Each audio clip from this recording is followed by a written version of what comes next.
The most boring sessions that happen in Toastmasters, I'm being very honest here. Yes, I've been to many Toastmasters sessions, but a club officer's training is normally very boring and very monotonous. That's what I feel personally. But then, it always requires that kind of skills, that leadership skills, that listening skills that we all hone throughout our Toastmastering career that actually helps us listen to these speeches and make a meaningful use of these trainings when we go outside. At Toastmasters, we believe in performing, we believe in becoming a leader and practicing leadership rather than learning. But these kind of trainings are also very important for us, just to listen and imbibe what Toastmasters and leadership in Toastmasters is all about. So today what I'm going to talk about is how you charter a club success program. Now I'm going to put it very simple. I'm just going to put it into a perspective of how we should believe and work. The first thing that we all need to understand is the goal of being a Toastmaster. And the goal is about, number one, understanding the mission of our club, then understanding the club success plan, and achieving the distinguished club goals.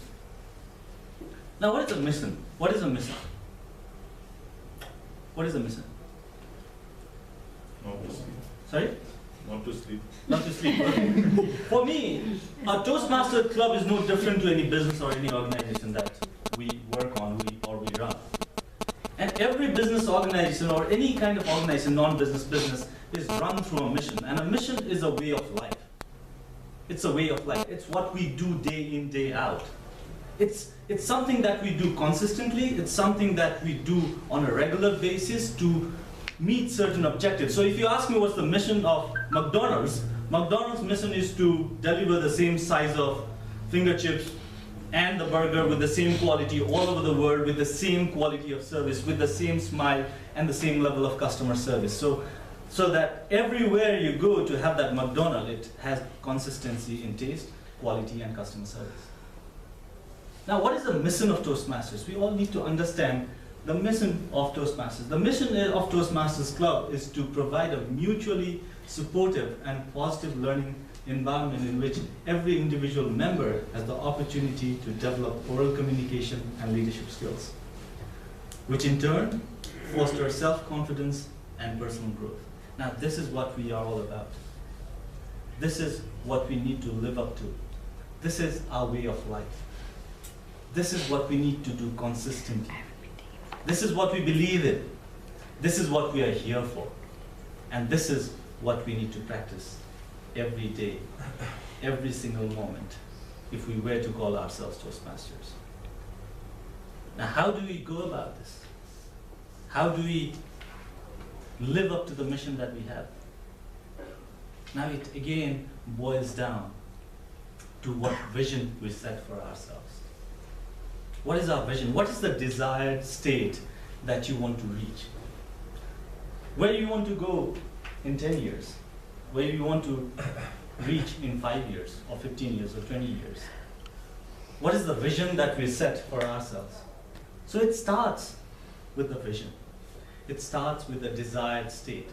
Now, when we write this vision for ourselves, it is very important that every one of us is communicated and even involved in creating this vision. So our vision could be that we want to be a club that produces great leaders with great leadership abilities, great communication abilities that help each other, and we want to be the benchmark in producing leaders in 10 years' time. That could be our vision, isn't it? And that has to be the vision of any Toastmasters club. It is the guiding principles. It is the direction.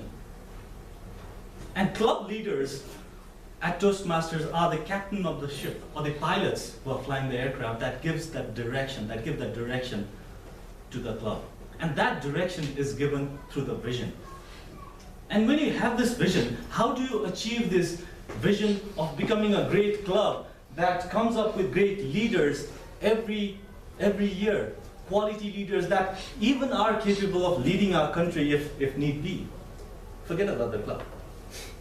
Now, how do you get there?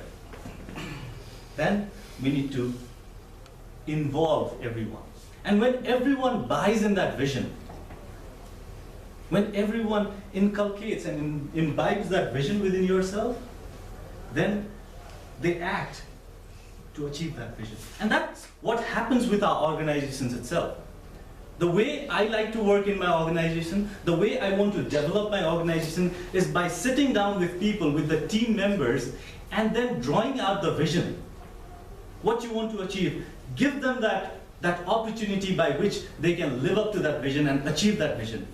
And then what happens is every one of you would come out with the problems, meet, solve those problems, have your own goals, identify the plan by which you can reach those goals, encounter problems, challenges, face them, and then lead the club towards success. That is what vision does to you. So the vision, if it is communicated to everyone, to each and every member, it affects the entire club. And the beauty about Toastmasters is, since we are a self-service club, since we are high-performing individuals, we buy into this vision. Our motives are not to make money. Our motives are not anything else. Our motive is to grow and help others grow. We want to help others grow. And every step that we take, everything that we do is based on achieving these goals and these motives to achieve the underlying vision of the club. It develops a sense of ownership. When you involve everyone, it develops a sense of ownership, and it becomes your vision. It's not my vision. It becomes everyone's vision. So what's your vision for the club? It's high time that we identify. Even if you're not writing it down, maybe you can think out loud. Maybe you can do some kind of sessions where you bounce off ideas within your club members, what we really want to achieve in the next 10, 5, 15 years. Right? And that would lead to other things, like setting goals. Now, if you have to achieve that vision of becoming a great club, now what goals you need to set.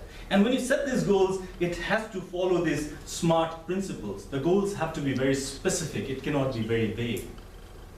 Right? It has to be very specific. It has to be measurable. You should be able to measure the outcomes. It has to be action-oriented. You could act on your goals. It has to be realistic. It has to be time-bound. And the goals have to be really smart. But that does not mean, and this is my personal opinion, that does not mean that you don't become dreamers. There's something called the big, hairy, audacious goals. You know, something that could be really unrealistic at the times that you talk about these goals. So when John F. Kennedy in the 60s told his people that in 10 years' time I want one of the Americans in the moon and have him safely back on Earth, that was the big, hairy, audacious goals. And sometimes, yes, it's good to have the smart goals, but at sometimes we also need to be a bit of a dreamer and possibly act in a way we could achieve these dreams. And therefore, setting these goals are very, very important for all of us. So we need to create these goals. And we need to create these goals with the team. We need to create each and every goal. So you have the vision, you have the mission, and then you have these goals for the club. So you need to involve your team in setting each goal. Pinpoint the goals your club needs to achieve. So what we do at Everest Toastmasters is, if we have to achieve the DCP goals, we pinpoint, let's say Toastmaster Moon would now maybe receive an advanced communicator. Toastmaster Ravi would possibly get an advanced leader or advanced communicator. Or Toastmaster Saloni would become a competent communicator. So we need to identify and point out each and every goals that you need to achieve. You need to write each goal so it's easy to remember and to track your progress. So if I've said that if we put this goal as Toastmaster Saloni has to become the competent communicator by July, so which is the end of the Toastmastering year. That means the goal is really smart, isn't it? It's very specific, it's measurable, attainable, and it's really smart. But then you also need to track the progress of where she's reached. If she's only on the third project, what does she need to do? Does she need to accelerate her speech? Does she need a mentor? Does she need a help? Or whatever it might come, we need to be able to do that and track her progress and consider what you must do to achieve that goal. I'm just running very quickly because whatever I had to speak about the vision, I've already done so. Then monitor the progress towards achieving that goal and focus on empowering others to accomplish goals. Here, the club gets empowered by empowering others. The success of the club is not dependent on where I reach, what credit I receive, or what I do in Toastmasters. Here, the success comes from the success of others. And we need to ensure success both in terms of quantity, but more importantly, I feel we need to achieve success in terms of the quality of members we produce. Right? So then you set the personal goals. So when there are club goals, how it relates to your personal goal. Let's say your club goal is to have 50 members by the end of the year, or end of 2 months, end of 3 months. Now how does it relate to you personally? Because the way we achieve the Toastmasters goals and missions is by having that personal goal at the lower level that builds onto the club goal, and then it attains the club vision at the top of the tree. So your personal goal could be, if you were to have more members, your personal goal could be that each member would bring out new members. Now how does that help individuals? You have more members, so the club meetings become more exciting, more opportunity to network, more opportunity to meet new people, and more opportunity to learn from new people. So it's very important that the club goal that you achieve is also imbibed within you personally, so that your personal goal then meets up to the club goal. So you achieve your personal goal, and then you have the club achieve the club goals. And this is how we achieve personal goals and club goals. The next thing that we need to do as Toastmasters is to achieve the club success plans. What is the club success plan? There are 10 critical goals that Toastmasters International has identified, and these are called the DCP goals. So one of the parameters by which you judge whether or not your club is successful is by achieving these goals, which are very specific, which is about having the leadership awards, the communication awards, the membership, and so on and so forth. But more than that, is it only those objective parameters that you are going to attain to become successful, or are there something else? So for us at Everest Toastmasters, the camaraderie, the belongingness, the friendship, and the bonding is one of the important parameters. Now, how do you become successful on those parameters? Do we do events? Do we meet up? Do we do a cinema? Whatever. Team building? There could be different aspects. So for us, our success is dependent on various other parameters which you also have to identify, which could be beyond your speaking and leadership, which could be about helping each other, going beyond the premises of our clubs. So these also could be identified as the parameters by which you define the success or the failure of the club. Right? So it's important to have the club success plan, and you can go through the details. I'm sure that even if I speak everything out, you'll not be able to remember each of them. So it's really redundant that I actually speak about all these points. And to be very honest, I'm not very prepared to be able to speak points as well. So setting goals and achieving these goals to become really successful, and defining success beyond these parameters, objective parameters outside the club, is also very important.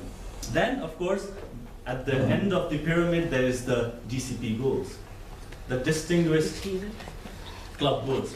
And to achieve that, you need to have 2 competent communicators, 2 more competent communicators, 1 ACB, ACS, or ACG, 1 more ACB, ACS, or ACG, one CL, ALB, ALS, or DTM, one more CL, ALB, ALS, or DTM, and 4 new members, and 4 more new members. Minimum of 4 club officers trained during each of the 2 periods, and 1 club membership renewal and club officer list submitted at time. So if you can achieve 9 out of the 10 goals out of this, you become a distinguished president club, because we are not districted, so we don't need to do the club officers training officially to achieve that. We achieve an 8. Sorry? 8. Okay, so 8. I'm sorry, see? So this is how you achieve DCP goals, and our objective should be about achieving these goals. But at the end of the day, whatever said and done, which you're not going to remember, the club is about us. It's about who you are and what kind of culture you want to build up in Toastmasters. It's about you becoming a better speaker, better leader, and helping others be that. Now, if you can do that, that's what leadership is all about. That's what growth is all about. And at the end of the day, that's what Toastmasters is all about. Mr.